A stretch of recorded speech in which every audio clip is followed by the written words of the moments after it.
114 నెలలు చంద్రశేఖరరావు గారు పెద్దలు ముఖ్యమంత్రిగా పనిచేసిండ్రు.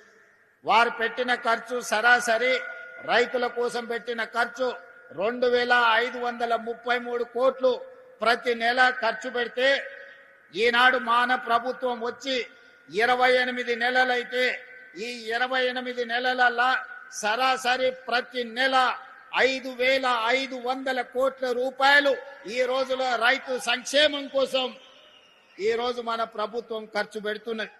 అకాల వర్షాలు వచ్చినా, వరదలు వచ్చినా, వడగండ్ల వాన పడ్డా రైతుకు ఎకరాకు 10,000 రూపాయల దాకా నష్ట పరిహారాన్ని అందించి ఈనాడు రైతులను ఆదుకుంటే, ఈ 28 నెలల్లో దాదాపుగా 1,30,40,000 కోట్ల రూపాయలు కేవలం రైతుల కోసమే ఖర్చు పెట్టి, ఇది రైతు ప్రభుత్వం, రైతు రాజ్యం అని చెప్పి రైతును రాజును చెయ్యాలని ఈనాడు మన ప్రభుత్వం ప్రయత్నం చేస్తుంది.